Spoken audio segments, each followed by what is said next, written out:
მშვიდობისა ძვირფასო მეგობრებო, ეთერშია სოლო. დღეს მე ვყავს სტუმრად კვინტეტი ურმული, აქედან გამომდინარე, რა თქმა უნდა, თქვენ ყველანი ხვდებით, რომ დღეს ჩვენ ვისაუბრებთ ქართულ ფოლკლორ მუსიკაზე და საერთოდ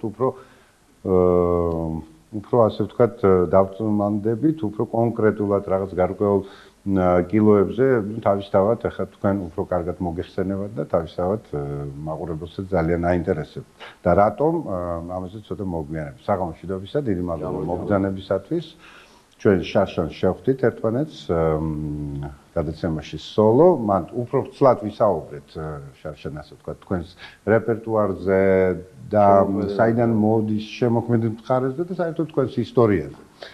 მაგრამ დღეს მაინც მსურს ასე ვთქვათ, უფრო კონკრეტულად მუსიკაზე, უფრო მეტი მუსიკა წარმოვაჩინოთ, ვიდრე სიტყვაზე ვისაუბროთ და აი მაყურებლებსაც შევთავაზებ, აი ესეთი მორიგი ალბომი გამოვიდა, მე რამდენია უკვე თქვენი? მეოთხე ალბომი, კლავ დაიბეჭდა გერმანიაში, როგორც ჩანს, გერმანელებს უფრო აინტერესებს ქართული ფოლკლორი, კვინტეტი ურმული. და ჩაიწერა თვალწინები შარშან კონსერვატორიის საკონცერტო დარბაზში. ცოცხალი კონცერტი ჩაიწერა კონსერვატორიის. ანუ ლაივია, ასე ვთქვათ, თანამედროვე ენით რო ვისაუბროთ. აი თქვენთვის მაინც აი რა განსხვავება პრინციპში აი ამ ჩანაწერს შორის და სიტყვაზე სტუდიურ ჩანაწერებში. ხო არის ახლა თავისთავად სხვაობა, მაგრამ აი თქვენთვის მაინც რომელი უფრო მოგწონთ? ახლა ჩემთვის მაგალითად ეს ალბომი უფრო საინტერესოა და უფრო ცოცხალია. აი რას ცოცხალს რას გულისხმობ? ისიც კი ცოცხალია, რა თქმა უნდა, მაგრამ ეს უფრო შინაგანი ემოციებით სავსეა, მაყურებელიც შენთან ერთად არის ამ შემთხვევაში ტას გიკრავს, უკვე ემოციებია, ღელვა, რაღაცები, ხო იცით, როგორც ხდება ხოლმე კონცერტზე და აი ამ შემთხვევაში ეს ალბომი უფრო მეჩვენება, რომ უფრო სრულყოფილად არის ჩვენი შესაძლებლობები გადმოცემული, სცენიური შესაძლებლობები, ვიდრე დაუშვათ სტუდიაში რო ვზივართ და წერთ ამა თუ იმ ნაწარმოებს. იქ უფრო კონკრეტულად ვშაობ და აქ ხშირად შეცდომაც იპარება, ხო? რაც რა თქმა უნდა ეს დასაშვებია სოლო კონცერტის დროს, მაგრამ წარმოიდგინე მამუკა რომ შეცდომა არ არის.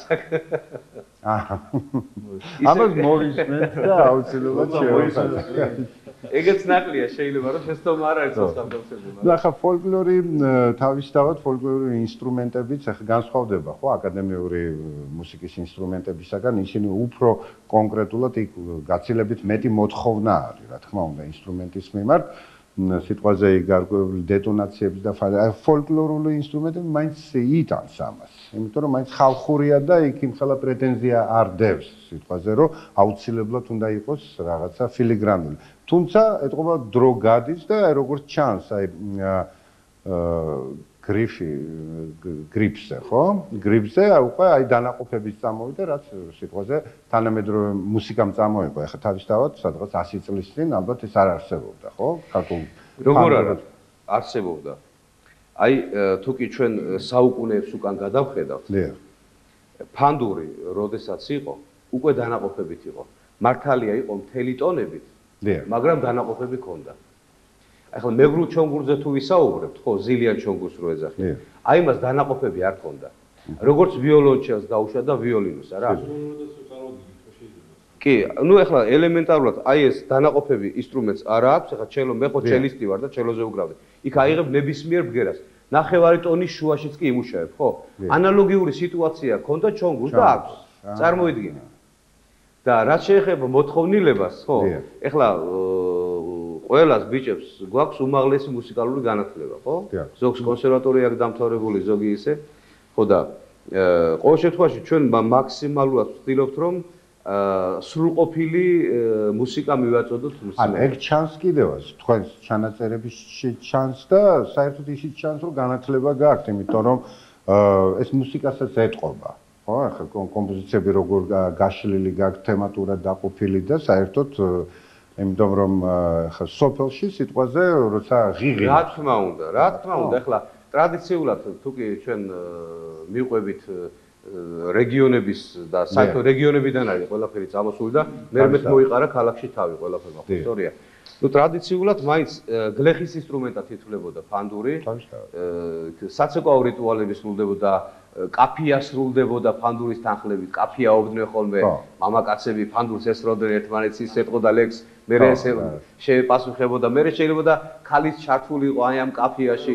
კინოფილმში აი ესეთი რაღაცა ელემენტი გამოყენებული. ხო და ასევე სალამურიც მწყებსის ინსტრუმენტი იყო. მწყებსის ინსტრუმენტი, მწყების საკრავი იყო, ნუ ყოველთვის თან ქონდა, წვიმა იყო, დარი იყო, ავდარი იყო, მოაწვებოდა რაღაცა მუზა უკრავდა, ხო? სევდა. აი სხვათა შორის აი ამ თქვენ ალბომშიც აი ძალიან მომეწონა ის, რომ აი ქართული ინსტრუმენტების ერთგვარი, ნუ პატარა ექსკურსია არის, ხო? სადაური აი დასავლეთ საქართველოსდან აი ეს აღმოსავლური ინსტრუმენტი, აღმოსავლეთ საქართველოსი და ასე შემდეგ. ჩემს აზრით ეს არა მარტო გერმანელებისთვის არის საინტერესო, ეხლა თავისთავად ქართველებისათვის. დიახ. ბუკლეტში ჩაეთიოს. დიახ. სამწუხაროდ, რომ ну რა თქმა უნდა ახლა მაგრამ ჯობს ცოტა იყოს ვიდრე საერთოდ არ იყოს რა თქმა უნდა ბუნებრივია და ეს მნიშვნელოვანია რითი ახლა მამუკა კიდე იცით რომ ძალიან ბევრი ქართველი დღესაც არსებობენ მეკითხებიან ეს ფანდურია თუ ჩონგურია ხო ну ვერ არჩევენ თუნდაც ელემენტარული მაგალითი ამბობს ხშირად აი მუსიკოსებსაც კი უთქვია რომ მეზურნეებიო. ზურნა სულ სხვა საკრავია, დუდუკის სულ სხვა საკრავია, ხო? აი ზურნა და დუდუკის გამიჯნება არ ხდება. აი როგორც მაგალითად კიდე რა შეიძლება ჭიბონი და გუდასტვირი. გუდასტვირი. ვერ არჩევენ.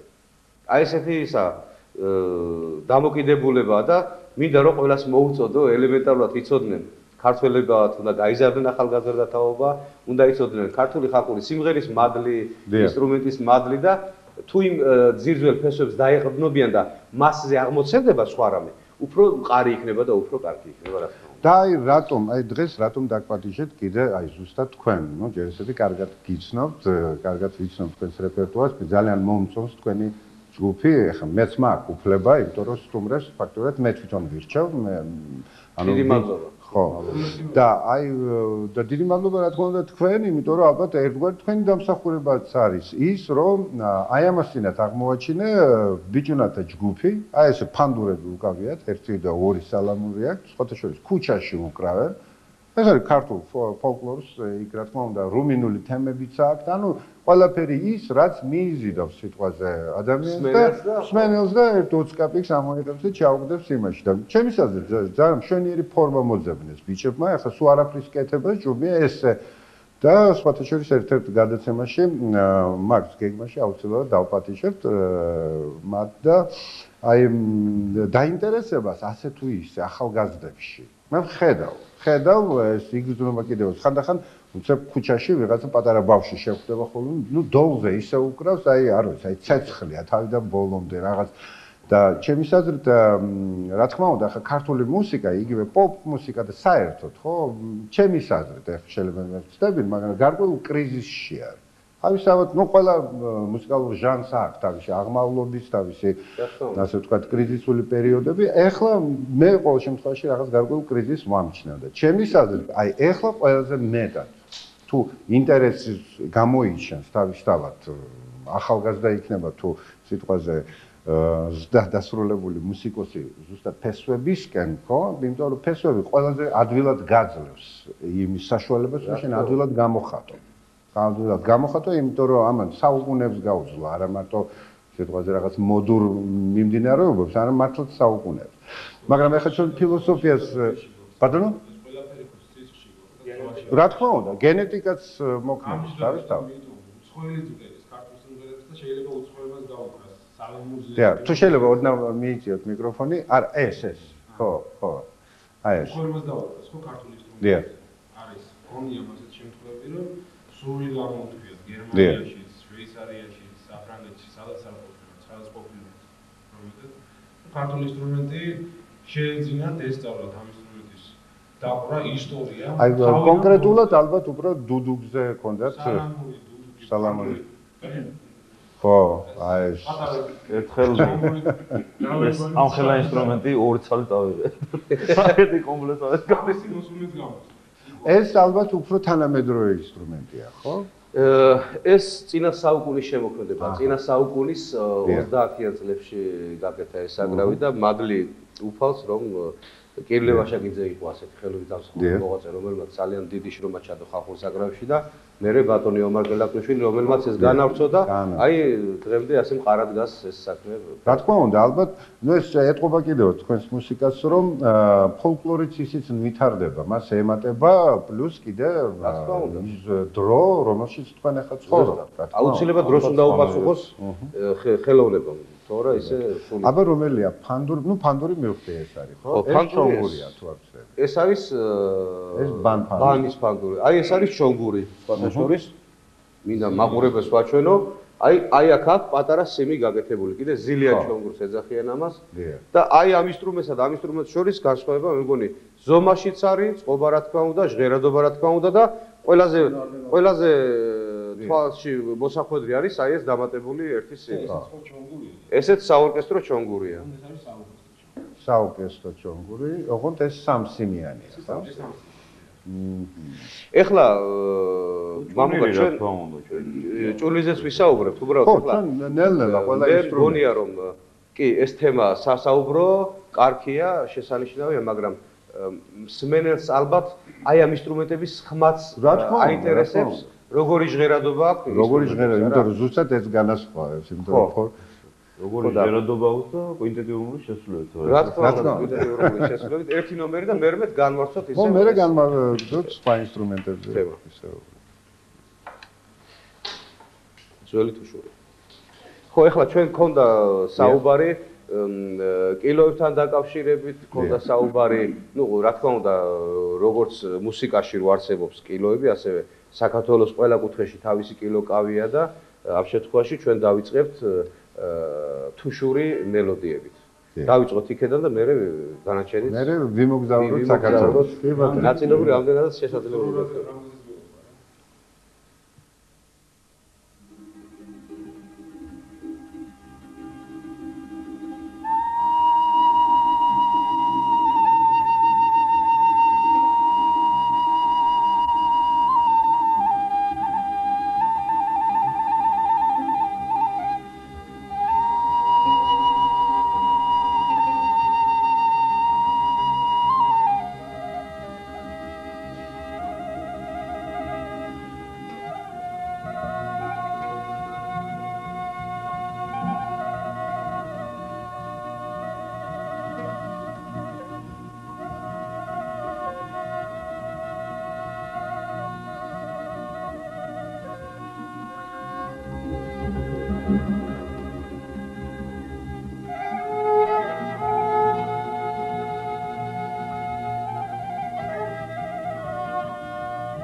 ცოტა ინსტრუმენტები აგვეშალა, მაგრამ მოდის არავშოთ, ჩვენ საშუალება რომ თქვენ კვლავ ააწყოთ, იმიტომ რომ გასულ წინა გადაცემაში ჩვენ ესეთი პრინციპით მუშაობდით, რომ სტუმარს უნდა აერჩია, ასე ვთქვათ, თავისი გემოვნებით რაღაცა ვიდეო კლიპი. თქვენ მაშინ აარჩიეთ, აი რაც ახალგაზრდებს უყვართ, აი ეს გაუშვითო.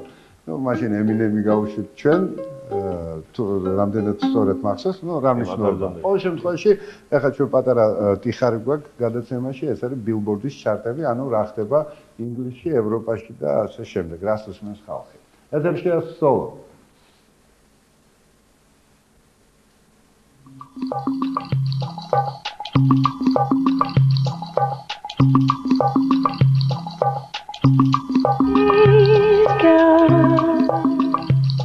ამერიკული ალბომების ჩარტში, რომელსაც ყოველკვირეულად ატარებს ჟურნალი Billboard-ი, ამ კვირას მე-10 პოზიციაზე Kanye West-ის ნამუშევარი The College Dropout მოხვდა. რეპერის ალბომი უკვე მე-10 კვირაა, რაც Billboard-ის ჩარტშია და ყოველთვის საუკეთესო 20 ალბომს შორის ხვდება.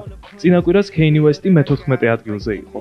მე-9 პოზიციაზეა Lil Flip-ის ალბომი You Gotta Feel Me. ნამუშევარი, რომელსაც კრიტიკოსების მხრიდან საკმაოდ მწვავე კრიტიკა შეხვდა, უკვე 3 კვირაა ჩარტშია და საუკეთესო 10 ალბომს შორისაა.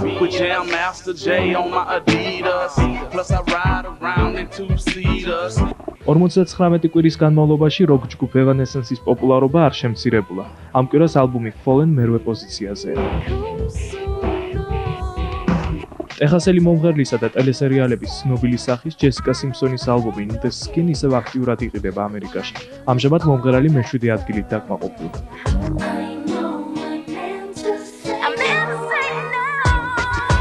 მე-6 ადგილზეა Norah Jones-ის ალბომი Feels Like Home. მიუხედავად იმისა, რომ ჯონსი თავს კომერციულ მომღერლად არ თვლის, მისი ალბომი საკმაოდ წარმატებულია კომერციული თვალსაზრისით. Feels Like Home აქტიურად იყიდება ინგლისსა და ამერიკაში.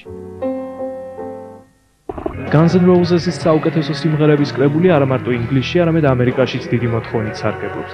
ინგლისის ჩარტში ეს დისკი საპრიზო პირველ პოზიციაზეა. ამერიკაში კი მე-5 საფეხურზე დგას და უკვე მე-9 კვირაა, რაც საუკეთესო ალბომების ასეულში. მიუხედავად იმისა, რომ ჯენეტ ჯექსონმა თავის ალბომს ყველანაირი რეკლამა გაუკეთა, დამიტა ჯოუ მაინც ვერ მოხვდა პირველ საფეხურზე. სხვადასხვა ეს მომღერლის პირველი ალბომია, რომელმაც გამოცემის პირველივე კვირიდან ვერ დაიპყრო მწვერვალი.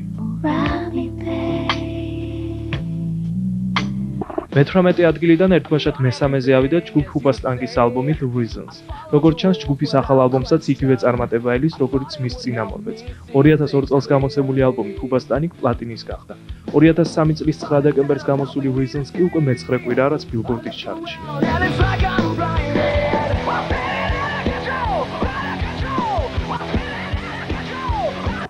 მეორე ადგილს ისევ პოპულარული მომღერლების ჰიტებისგან დაკომპლექტებული ალბომი Now 15 იკავებს. ამ დისკში შესულია ყველა ის პოპულარული კომპოზიცია, რომელიც Billboard-ის ჩარტში საპრიზო ადგილზე იდგა. Asher-ის ახალი ალბომი Confessions უკვე მე-4 კვირაა, რაც Billboard-ის ჩარტში საპრიზო პირველ ადგილს იკავებს. რეპერის ახალი ნამუშევრით სერიოზულად დაინტერესდნენ ამერიკელები. ჯერჯერობით Confessions ყველაზე კარგი მაჩვენებელი აქვს ამერიკაში გაყიდულ დისკებს შორის.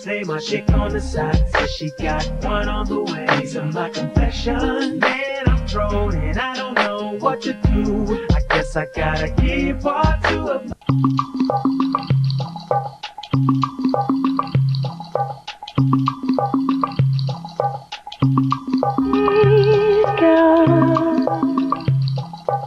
ვიდრე ეთერში ვართ, მე დღეს სტუმრად ყავს კვინტეტი გურმული. და განვაგრძოთ საუბარი, აი მაგალითად რაინსტო ჭუნირი, ხო? ჭუნირი ესე ეწოდება ამ ინსტრუმენტს, ჭიანური სხვა არის?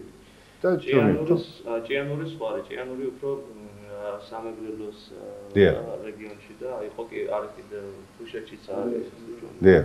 რა თიან რეგიონებში იყო? თიან რეგიონებში. ანუ ახლა ეს სვანური განსხვავებული ინსტრუმენტია, რომელსაც საცერის კალი აქვს კორპუსი ასე ვთქვა და გადაჭიმულია ზედიდან ტყავი. ტყავს რა თქმა თხის ალბათ, ხო? თხასაც აკეთებენ, ხბოსაც აკეთებენ. თევზის ტყავისაგანაც კი იყო გაკეთებული ჭუნერი. ამ ხალხ თევზის ტყავი? კი, დიდი თევზები არსებობს. დიდი თევზები. ხო, აღსანიშნავია, რომ განაფხარე ღია. დიახ, აჰა. ეს არის ერთ-ერთი უძველესი ინსტრუმენტი, რომელიც ისტორიული გადაცემებიდან არის ნახსენები ჩანგთან ერთად. ჩანგთან ერთად დუეტი. ერჯონელის და ჩანგის დუეტი. აქედან გამომდინარე არის ძალიან ძველი ინსტრუმენტი. ჩვენს ახალგაზრდამდე ალბათ რამდენიმე საუკუნის ადრე. აი მე დაკვირვებული ვარ თქვენ ფაქტობრივად ყველა უკრავთ სხვადასხვა ინსტრუმენტებზე, ხო? აი ამდენი სალამურებია, დუდუკები, ის კიდევ ჭიბონი. ჭიბონი სადაურია? გურია აჭარა. ხო. აი შალვაიძე და ახლა საუბრობდა ჯუნგლის შესახებ. განაცხადა, რომ ძალიან ძველი ინსტრუმენტია. ეს ახლა ნაკლებად ცნობილი არის ქართველებისთვის, იმიტომ რომ ვერ იწვევს ნაკლები პოპულარიზაცია ჩვენს სამწუხაროდ. მაგრამ რაც შეეხება სალამურს, სალამური არის შეიძლება ითქვას, რომ ყველაზე ცნობილი ინსტრუმენტი, ერთ-ერთი ყველაზე ქართული ცნობილი ინსტრუმენტი ქართველებისათვის. ამის ისტორია მოდის დაახლოებით 25 საუკუნით ჩვენ წელთაღრიცხვამდე. მთლიანობაში გამოდის 45 საუკუნის ისტორია აქვს აი ამ ინსტრუმენტს. ამაზე გაცილებით ძველი დიდი ხნის ისტორია გააჩნია ჭუნირს. და ჭუნირზე კიდევ დიდი ხნის ისტორია აქვს თუ არ ვცდები ჩანგს, ხო? 6000 წლისაა ჩანგი.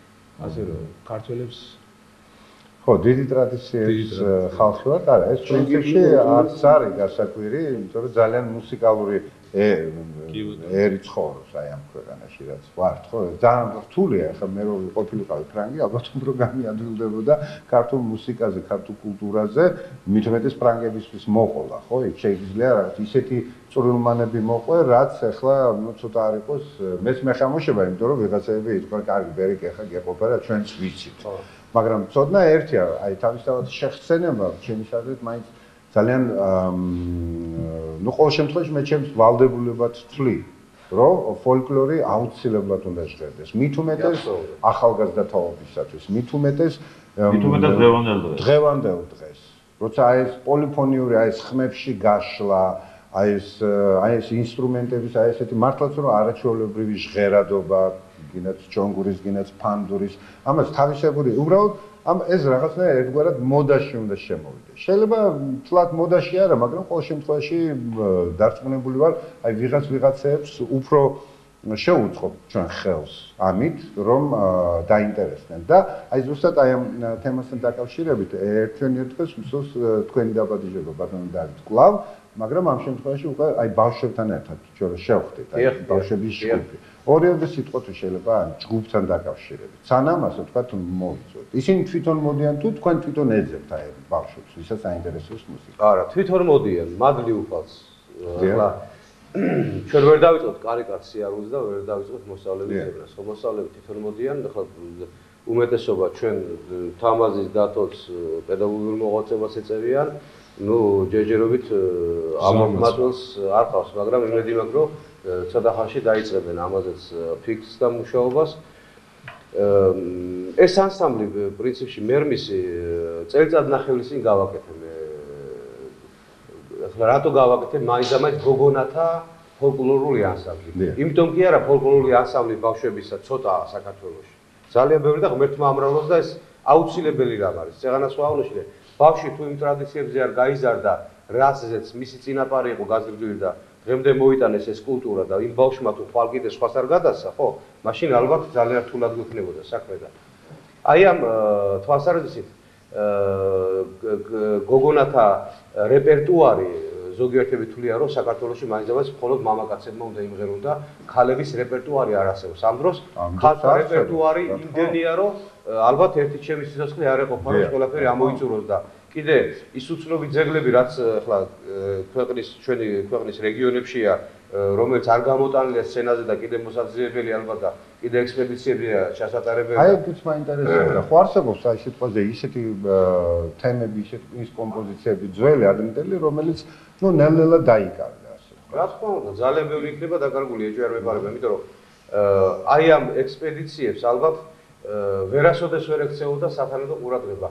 ფინანსური მხარე არ იყო ალბათ ყოველთვის თანამდგომი იმისა, რომ გაეგზავნათ ეს სპეციალისტები რეგიონებში და რაც კი საშუალება, აი საშრობივით უნდა შეიშროს დღევანდელმა თაობამ და აი ამ პერიოდის მუსიკალურმა ასე ვთქვათ, საზოგადოებამ ეს ყველაფერი რაც დღეს გვაქვს ჩვენ რეგიონებში. ეხლა ძალიან ხშირად მე თაში მიწევს ყოფნა კახეთ, სადაც მივდივარ, სტუმრად რომ მივდივარ, ყოველთვის მიმაქვს ხოლმე ჩემთვის პატარა მაგნიტოფონი.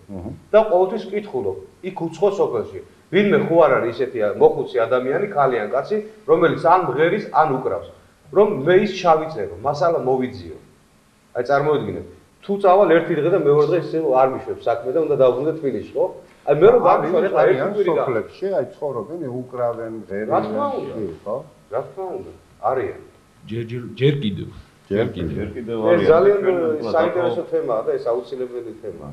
ჩვენ გამარჯვებთ ამ თემაზე საუბრს და მე ბავშვებთან ერთად. ეხლა რა შეგვისრულებთ?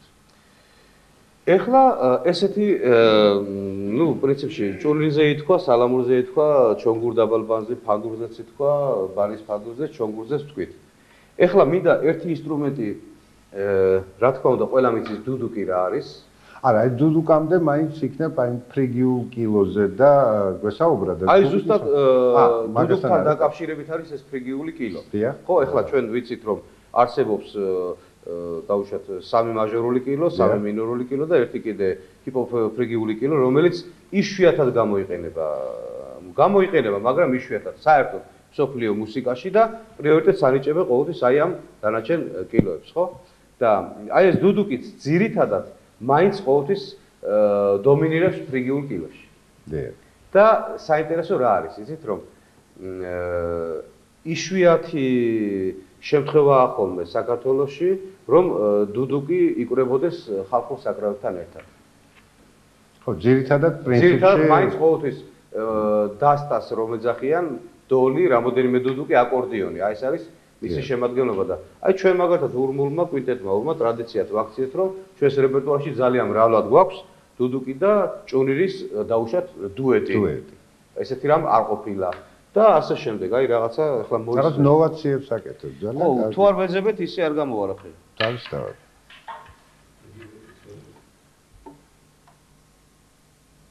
აი ამ ნაწარმოებს ვთქვია ბოჰემა. ქალაქური ბოჰემა. ანუ ქალაქური თემაა თბილისში. თემებია და ამავდროულად ესეც არის ალბათ პატარა აღნიშნის ღირსიც, რომ აი ეს ნაწარმოები, რასაც ჩვენ ვასრულებთ, არანჟირებას დათოს ძალისხმევი და ჩვენიც პატარ-პატარა აგურის დადებით მარტო ჩვენი არის გაკეთებული არანჟირება მთელი ამ ინსტრუმენტად. მთელი რეპერტუარი პრინციპში ჩვენი გემოვნებით გეთქვია. რა თქმა უნდა, რა თქმა უნდა.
ასე ვთქვათ, თუშეთიდან ქალაქში ეს ერთგვარ პოპური იყო, ხო? სხვადასხვა ვარიანტი. და თქვენი მასწავლებელი ვინ იყო აი დუდუგზე? მე მასწავლებელი არ მყოლია. პრინციპში ხალხური საგროვები. დიახ. ჩემით შევისწავლე კონსერვატორიის დამთავრების შემდეგ. მე მუშაობდი სხვადასხვა სიმფონიურ ორკესტრებში, ჩელოს უკრავდი, ხო? და მე ცხონებულმა ომარ ყელაპრიშვილმა იმდენი, ასე ვთქვათ, ძალს მე ვიყავი, ძალს ის იყო და ბოლო-ბოლო მაინც მადლი უფალს, რომ გადმომიყვანა. მე პარალელურად უკრავდი მაშინ რადიოს ხალხურ საქართველოს ორკესტრი იყო. ბატონი ლუგზარ ფოხაძის და გიორგი ვაშაკიძის ინიციატივით ჩამოყალიბდა და მე ნიკო ნადირაშვილი იყო ამ ორკესტრის ხელმძღვანელი, მე ბატონი ომარ ყელაპრიშვილი იყო, რომელმაც იავნანა ჩამოაყალიბა და მერმეთ კელაპტარი ისევ ჩემი ინიციატივით დაემხო მის სახელი უკვე საყოფად. და აი ამ პრაქტიკაში ყველა ინსტრუმენტი ჩემით შევისწავლე. ისე აი სუნთქვის სპეციფიკა ძალიან ისეთი რთულია, ხო? მე მგონი დუდუგზე. საკმაოდ რთული ინსტრუმენტია, საკრავია. საკმაოდ რთული საკრავია. ახლა როცა ადამიანი როგორ არის, იცით, ხშირად მეკითხები, აი სალამური რთული საკრავია, ან ფანდური, ან დუდუგი. ალბათ რო ისწავლი, მე ყველაფერი გიოლდება ადამიანს და იოლია თავიდან ყველაფრის დაწყება და ყველაფრის შესწავლა თავისებურად რაღაცა პრობლემასთან არის დაკავშირებული ხასო. და თქვენს ასე თქვენიც სწავლობდით, აი დუდუგზე, ჩონგურზე და ასე შემდეგ. პრინციპში ესე გამოდის, ერთობლივად და ერთობლივად მოაწყვე. ახლა დათომ ახსენა იმ ხალხურ საკრავთა ახალგაზრდული ორკესტრის მასწავლებელი და იმ პირველი თაობიდან დღეს რო კელაპტრად იწოდება, იმ დროიდან მოყოლებული ჩვენ სამნით ამაზე დასვამდე იმ ანსამბლის შემოურჩიოთ და თქვა. ისე არის კიდევ აი საქართველოს მუზეუმშიც მადლობა ხართ რომ იქ მაინც ინახება ესეთი ინსტრუმენტები, რომელიც ფაქტიურად მივიწყებულია, ხო? თუნდაც ეს დიპლიპიტო. ახლა ჩვენ ნომინალურად კი ვიცით როგორც გამოიყურება და ერთი-ორჯერ მოგვისმენია, მაგრამ მაინც არ იყენებენ. ნუ ყოველ შემთხვევაში მე რაღაც იშვიათად ხდება. ან იგივე ეს ბუკი, ნაღარა, აი რაღაც ისეთი უცნაური ჟღერადობის ინსტრუმენტები, ხო? ეხლა მართალი ბრძანდებით. დიპლიპიტო გამოიყენება, როგორ არა, ახლა ჩატარდა კონკურსი ქართული ხალხური საგროვებისა და ძალიან ბევრი ანსამბლებში, ბავშვთა ანსამბლებში დავინახეთ დიპლიპიტო და ეს იგი წამოვიდა. არის, როგორ არა. არ არის დაკარგული, მაგრამ არის ისეთი საკრავები, რომლებიც იყო საქართველოში, ქართული საკრავები გავრცელებული და აღარ იყენება. აი მაგალითად სოინარი ან ლარჭემის სახელწოდებით, პრინციპში ეგ ინსტრუმენტი სამწუხაროდ პრაქტიკაში აღარ არიან დამკვირვებლები, როგორ არა, არიან რეგიონებში, მაგრამ არ არის. მაგრამ ეხლა მეორე მომენტი რა არის? აი ჩვენ ურმულიც, კვინტეტი ურმულიც და კელაპტარშიც ყოველთვის ვცდილობ, რომ ყველა ის საკრავი, რაც კი საქართველოში დღესდღეობით არის და არსებობს, აი ყველაფერი რომ ავაჟღეროთ და ყველაფერი რომ ხმარებაში იყოს. აი ჩვენი ერთი იმ დავალებათგან, დავალებათა შორის არის რომ ყველა ინსტრუმენტი იყოს შერწყმული და ყველა ინსტრუმენტი იყოს აჟღერებული. აი ეს სურვილი გვაქვს ძალიან დიდი და მე მგონი ახლა ხუთი კაცი რასაც ვახერხებთ ამდენ ინსტრუმენტებს, ახლა მეტი ხელი რო ქონდეს, ალბათ რამოდენიმეს ერთად დაუგრავდით ადამიანი, მაგრამ ამის საშუალება არ არის და აი კელაპტარში უფრო მეტი ადამიანი მყავს და მეტი საშუალებაა რომ ბევრმა ადამიანმა ბევრი საკრავი დაუგრეს, სწორედ. ისე გიწევთ ხოლმე აი გასტროლებზე სიტყვაზე საქართველოს რეგიონებში სიარული ან ნუ მეზობელ ქვეყნებში, ახლა თქვენ რო გერმანიაში ბევრჯერ ჩასულხართ და კიდევ ბევრჯერ ჩახვალთ, ეგ მესმის, მაგრამ აი ჩვენთან როგორ არის ამასთან? კი, როგორ არა. გავსულ ვართ კვინტეტი ურმული სოლო კონცერტებით გავდივართ ხოლმე საქართველოს რამოდენიმე კუთხეში ვართ გასულები და სამწუხაროდ ძალიან ბევრს უთქვამს და ეხლაც მინდა ვთქვა რომ კვინტეტ ურმულს ევროპაში უფრო იცნობენ ვიდრე საქართველოში. ხო, იქ 4 ალბომი დაიბეჭდა, გამოდის და თავისთავად არ რამბოლოთ აი ამ სოლო კონცერტის შემდეგ იმედი მაქვს რომ უკვე საზოგადოება მისეთვე ასე გაიგო კვინტეტ ურმულის შესახებ და უკვე პრესაშიც იწერება, ეთერშიც ვიყავით ხშირად ტრიალებს და ალბომების საშუალებით უკვე ძალიან ასე ვთქვათ ბევრი საზოგადოება ინფორმირებულია. ერთი პატარა ნიუანსი, მაგრამ მე მგონი ძალიან მნიშვნელოვანი. აი საკმაოდ ბევრი ახალგაზრდობა დაინტერესდა აი ამ ჩვენი და ჩვენაერი ანსამბლების შემოქმედებით და ხალხური საკრავებით. და აი ეს არის ძალიან გასახარელი. ჩემი აზრით, რომ მომავალი თაობები მის იმ ბავშვთა ანსამბლებს თავი დავანებოდა. აი უბრალოდ მსმენელები, აი თუნდაც თქვენი თინეიჯერულ ხარხს ეძახიან, ხო, ამ თქვენს პირველ მოზარდ. აი მოზარდ. ნუ ასე ხო, ესე აი თქვენი არქის მეშვეობითაც რომ ეს გადაცემები მისასალმებელია ნამდვილად ჩვენი მხრიდანაც და რა თქმა უნდა. რა თქმა უნდა, ჩვენ ახლა გვაქვს შემდგომი ტიხარი, რომელშიც წარდგება ერთ-ერთი ძალიან დიდი მუსიკოსი, ქალი, კეით ბუში, სხვათა შორის კეით ბუში კიდევ იმით არის ცნობილი, რომ ის აგროვებს ფოლკლორს. სოფლიო ფოლკლორს მე ვერ ვიტყვი, რომ ის ასე ვთქვათ რეპერტუარში ძალიან ბევრი არის, მაგრამ ყოველ შემთხვევაში რაღაც გარკვეული ელემენტები აქვს და ერთი კომპოზიცია აქვს შესრულებული ქართული. წინწყაროს ასრულებს, რა თქმა უნდა, ბრიტანელებთან ერთად და იქ ეტყობათ, ნუ ბანის ხვანაირია შესრულების მანერა და რაღაც ისეთი ერთგვარი კომპილაცია აქვს გაკეთებული და თავის დროზე რომ გამოვიდა ეს მისი ალბომი, ეს კომპოზიცია იყო ყველაზე, ასე ვთქვათ, ამან გაყიდა მთელი ალბომი. აი ამ ქართულმა ისე. ნუ რა თქმა უნდა, არც არის გასაკვირი, უბრალოდ სასიამოვნოა, რომ რა თქმა უნდა, დიდმა მუსიკოსმა დაინახა დიდი მუსიკა. ტიხრის შემდეგ ჩვენ კვლავ დაგებრუნდებით, აუცილებლად მოვისმენთ კიდევ ერთ-ორ კომპოზიციას. კი ბატონო, სიამოვნო. ეთერშია სოლო.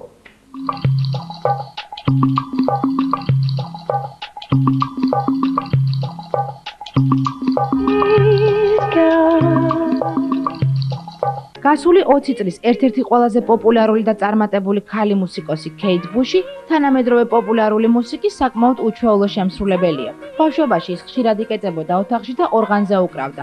12 წლის ასაკში უკვე სიმღერების წერა დაიწყო. მისი ერთ-ერთი სიმღერა ოჯახის მეგობარმა რიკი ჰოპერმა მოისმინა. კეით მის ჩაწერაში დაეხმარა და ჯგუფ პინკ ფლოიდის გიტარისტ დევიდ გილმორს მოასმენინა. 16 წლის ასაკში კი ახალგაზრდა მომღერალმა თავისი პირველი კონტრაქტი გააფორმა კომპანია EMI Records-თან. კომპანიამ გადაწყვიტა არ ეჩქარა და ნელ-ნელა მიეყვანა სრულყოფილებამდე ნიჭიერი მომღერალი. მომდევნო წლებში კეით ბუში დადიოდა ცეკვისა და ვოკალის გაკვეთილებზე.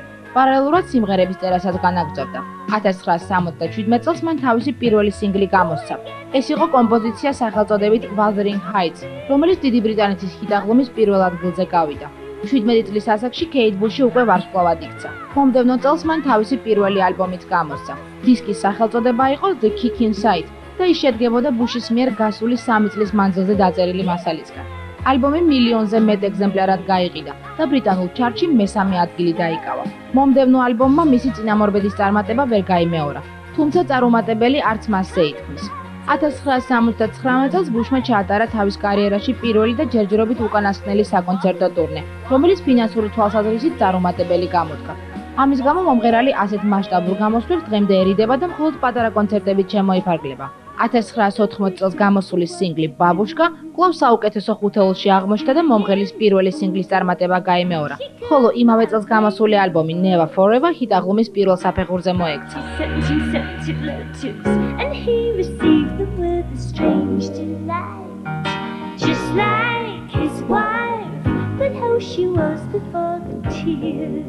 ამ დროისთვის კეით ბუში საკუთარი ალბომების პროდუცირებას თავად იწყებს.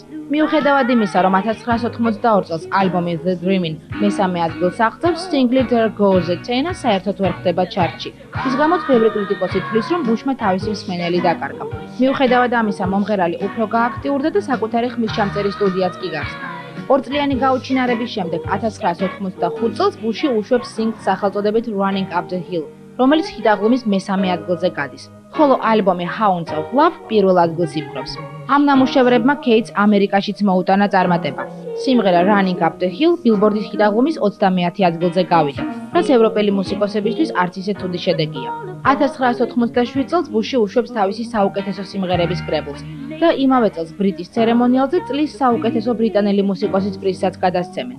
1989 წელს მისი ალბომი The Sensual World დიდი ბრიტანეთის ჩარტში მეორე ადგილზე გადის. ხოლო 1993 წელს გამოსული დისკი The Red Shoes ამერიკის ჩარტში პირველ 30 ალბომს შორის ხვდება. ეს შედეგი დღემდე კეით ბუშის საუკეთესო მიღწევად რჩება.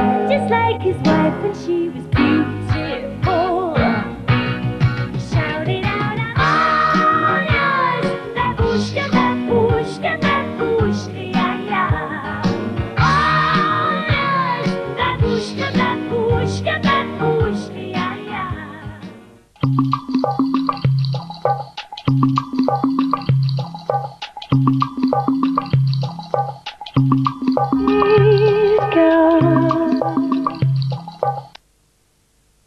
პირდაპირ ეთერში ვართ, ჩვენ საუბრობთ ამ ინსტრუმენტზე, რა ქვია?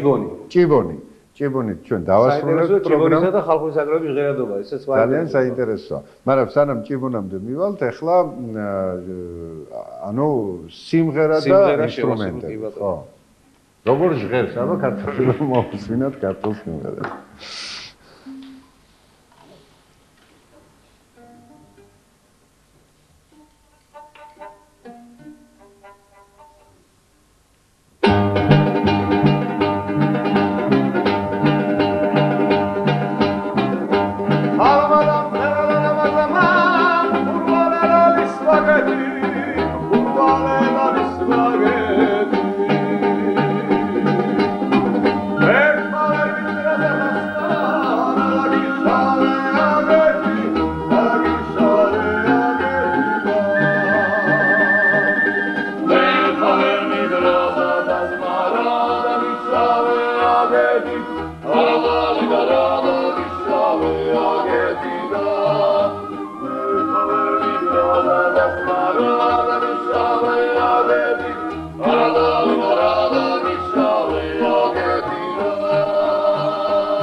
ეს სადაური სიმღერა იყო და რა? ეს იყო ქართულ-კახური სიმღერა. ქართულ-კახური კილო, სუფთა. მეგრული რამე ხوارა გეკ რეპერტუარში. კი, როგორ არა? აი ხლა სხვათა შორის, აი ჭუნირი სოლოს დაუკრავს მაგალითად ჩელა. ეს არის როგორ ისეთ აქ არის ჩვენ გვაქვს პოპური გაკეთებული, აი მეგრულიც არის, აჭარულიც არის და ქართულ-კახურიც არის. და ბოლოში ორი სალამური თამთავრებს დათო ჯიმშიდაშვილი. ძალიან საინტერესო. ორ სალამურზე უკრავს. ისე ჯობია ერთხელ მოვისმინოთ ვიდრე. ვიდრე ბევრი ვილაპარაკო. ხო. ზოგი ხო ცხვირით უკრავს სალამურს. ჩვენ პირით უკრავს. ლევანის არ ეწყინება იმედი მაქვს. ჩემი ნამოსავლარია ისა და. ასე.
არა ჩვეულებრივი იყო, სხვათა შორის აი ხა უსმენდი კომპოზიციას და აი ბანმა მიიღო ჩემი ყურადღება.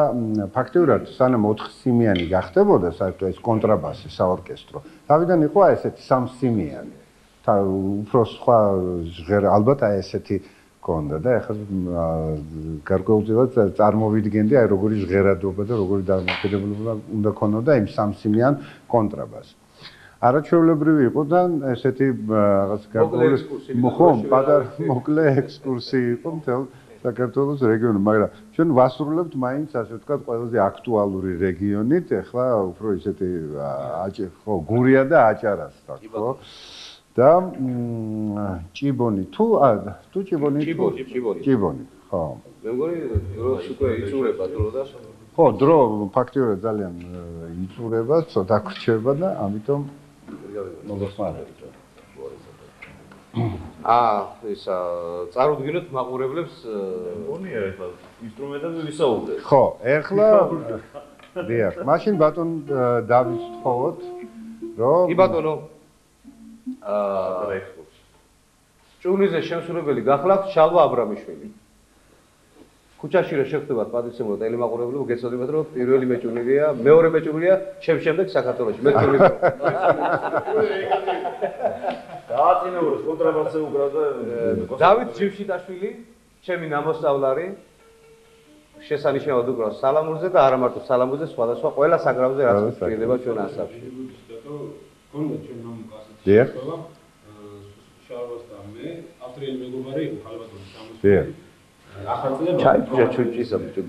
და ქუჩაში რიგასკდა კაცი. ნახონ მდგომარეობაში ახალგაზრდა ბიჭები შეგვიძლია ვაჩერებთ უკაცრავად.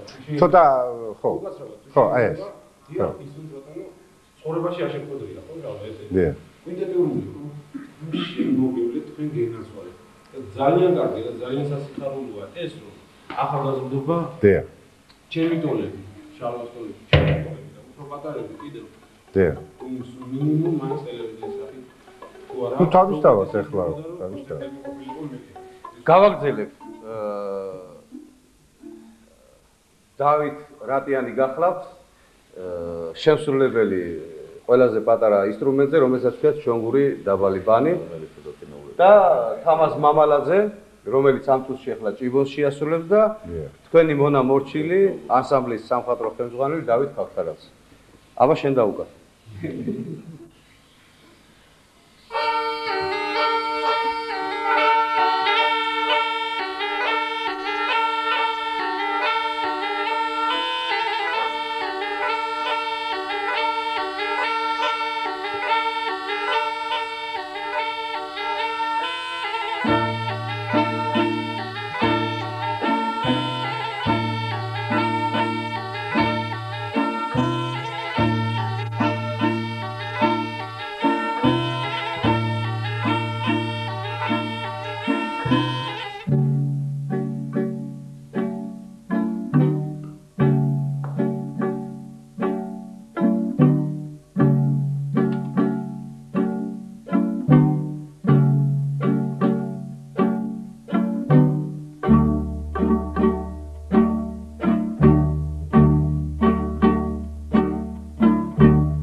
ასე.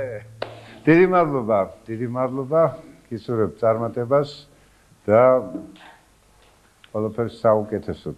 დიდი მადლობა. რომ აი ასეთ პოპულარიზაციას უწევთ აი ამ საქმეს, აი ამ ხალხურ საკრავებს, ხალხურ სიმღერას და ამისთვის ალბათ ყველა ჩვენთაგანი უზარმაზარ მადლობას ვაკეთებთ. მადლობის დიდი მადლობა თქვენ. კომპაქტ-დისკი დაიტოვოთ 60 დიდი მადლობა. გვინდადი ურმული. დიდი მადლობა ყურადღებისათვის. ძვირფასო მეგობრებო, შევხვდებით პარასკევს. ძალიან საინტერესო სტუმრებთან.